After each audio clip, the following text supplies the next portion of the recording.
Hello guys, and welcome back to the channel. Now guys, this one is a case of the elephant in the room, the emperor's clothes and all that.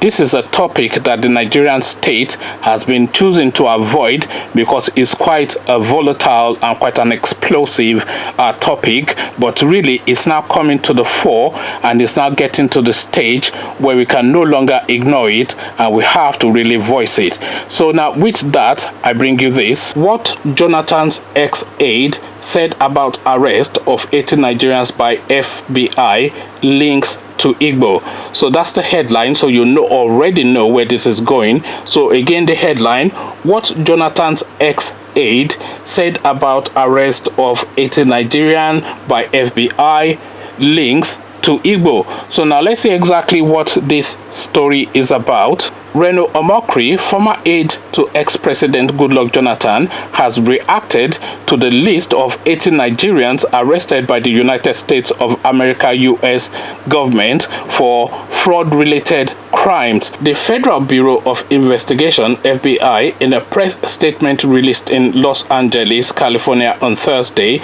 by U.S. Attorney Nick Hanna, announced arrest of many Nigerians in an ongoing investigation related to fraud cases.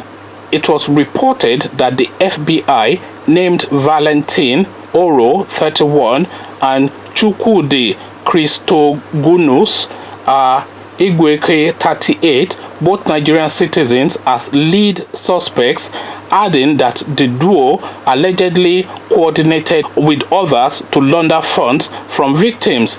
The arrest of 80 Nigerians has stirred diverse reactions from Nigerians on social media, even as some described the list of Nigerians as partial and tribalistic. Omokri faulted the decision to link those arrested to people of the Southeast.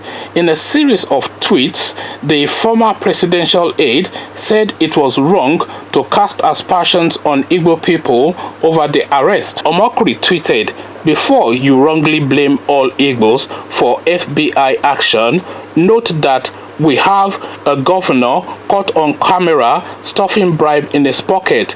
He was re-elected after the corruption-hating General Muhammadu Buhari lifted his hands as a candidate. We are all guilty. It is wrong to cast aspersions on Igbos due to the names on the FBI list. I don't condone what they have allegedly done, but Sani Abacha is the world's biggest ever thief. Yet a stadium is named after him in Kano. We are all guilty. It is only you in Nigeria who sees these things through the prism of Igbo, Yoruba, Hausa, and Fulani. Outsiders don't see that. They just see Nigeria. Your value is irrevocably linked to Nigeria's value. So keep laughing that most of the FBI names were Igbos." So now this is what Reno Omokri has to say, and you've heard his own words, so I don't really have to embellish it or take anything away from it. He's described his position, and that is his position, and that is a position, and there are elements within that position that I agree with, because whenever these atrocities are committed internationally, the international community is not really bothered if that particular perpetrator, the criminal, is Igbo, Hausa, or Yoruba, or Fulani, as this guy said. All they know is that he's Nigerian, and therefore they color it as Nigerian. So if you then, as a Yoruba, a Hausa, Igbo man, are saying that, oh, this man is not of my tribe, and me and my tribe are not like that, they have no interest in that, because they lump you in all as one. You are all Nigerians, and you are all culpable and equally guilty. So that's the first thing that I agree with, and probably the only thing that I agree with within this Reno Omokri narrative. Now, I started off this video by saying that there's an elephant in the room that we're not addressing, that this is an emperor's clothes situation that we're not really facing head on. So now let's just start the beginnings of unpeeling this situation that we find ourselves in Nigeria, because now we have to start giving the coloration of this thing to it. But before we give the coloration of this thing to it, let me just bring you another narrative. Okay, so here's the second narrative. This time we're coming out of Dubai, not the United States of America. 5 Nigerians arrested for stealing 225 million naira from Bureau de Change in Dubai. So that's the second headline. 5 Nigerians arrested for stealing 225 million naira from Bureau de Change in Dubai. So this happened, I think, sometime last year. So let's just get into a little bit of this, but it's really the names that we are going after. But let's just get a little bit of a couple of paragraphs from this story. 5 Nigerian men have reportedly been arrested in the United Arab Emirates, UAE, for allegedly stealing 2.3 million dinar, that's 225 million naira, from a Bureau de Change. The 5-man robbery gang reportedly robbed the Bureau de Change of cash of different currencies worth 2.3 million dinar, 225.4 million naira, just 2 days after 2 of them arrived with visiting visas. According to Sharjah police officer Major General Saif Ziri El Shahi, 5 of the suspects entered the exchange house on Sunday, March 30th, 2019, attacked its employees, whilst the 5th was waiting in a car outside. So that's the narrative of that story. I can read you the rest of it. Let me just read you a little bit more of it. The suspects also threatened the employees with sharp weapons before taking away cash. The whole operation lasted 7 minutes. The police officer also said by the time they were informed about the incident, the suspect had escaped. Al-Shashish added that the employees of the Bureau de Change failed to activate an alarm to alert the police on time. So now, I'm not going to read you the full text of the story, but I'm just going to read you the name of the suspects. So the 5 suspects who are said to be on the visitor visa to Dubai are Chinwayi Ozo, Benjamin Aja, Kingsley Ngoka, Tushu Alasi, and Chili Undunuga. So 5 Igbo guys again in this narrative in Dubai. So now this is a narrative that repeats all the way through. You can pretty much pick up any storyline of any incident happening internationally where a Nigerian person has been apprehended, and you can bet your bottom dollar that 8 out of 10 instances the name of that person will be an Igbo name. So now we have a lot of information, a lot of narratives, a lot of stories also coming out of India now of Nigerians constantly being apprehended. And whenever you look at these suspects as they line them up, is Emeka, is Okechukwu, is Chidinna, is Igbo guys, constantly and consistently. This is what we get from India. So if you go to Malaysia and see all the Nigerian suspects that they are arresting in that country, is Okechukwu, is Emeka, is Chidinna, is Umaha, and all these Igbo names.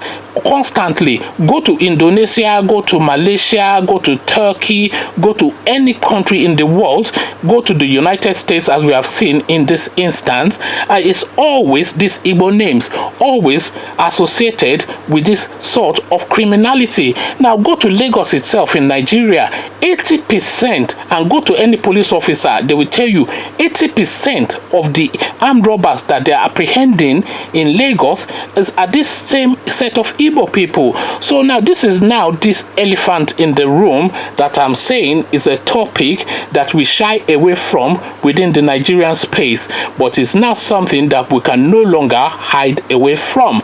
So this is something I am calling out now. Now I know already that my comment section will be completely subsumed by Igbo people calling me all sorts of Yoruba this and Yoruba that. Yes, let's just take that. Let's leave that to one side. Let's just accept accept that you are calling me that already. I'm already calling myself that on your behalf. So let's leave that out. But now let's go to the heart of this thing. Let's not do whataboutism. Let's not say, so what about Tinubu? Let's not say what about Abacha. What we are talking about is this thing that is happening internationally, where every instance that a Nigerian name is being brought up for criminality in any country virtually anywhere in the world. Go to South Africa, it's the same thing. No, it's this same set of Igbo guys again.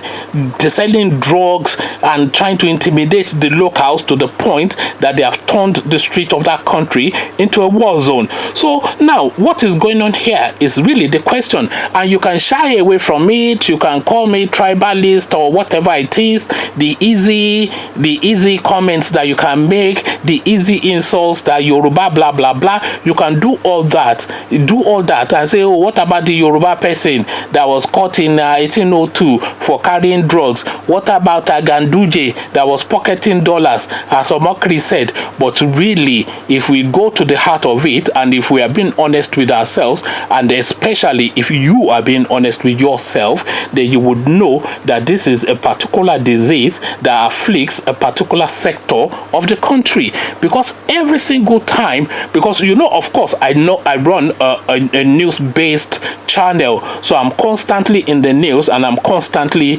up to speed with what is going on. And every time and any time that you come across these stories, and I don't like to do these stories because I don't like to be calling out Igbo names, so that people don't then make that association and say, oh, it's because you're a Yoruba man that you're always calling out Igbo names on these kind of things.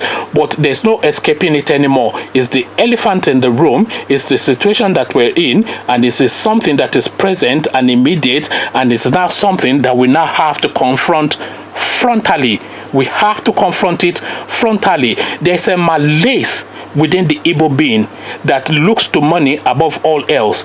This is the thing now that is going on, and the money ritual, we have not even mentioned that. Oh, they'll say, oh, you don't money ritual in Yoruba land. Are you Yoruba people not tribalist? Yes, everybody is tribalist in Nigeria, but there's a particular peculiarity within the Igbo being that is now a source of concern for all Nigerians and all really now international persons globally all around the world. There's no escaping this now. Pick up the news, go type in India, Nigerian criminal found, see the names that you'll find there. Type in Malaysia, Nigerian criminal arrested, see the names that you'll find there.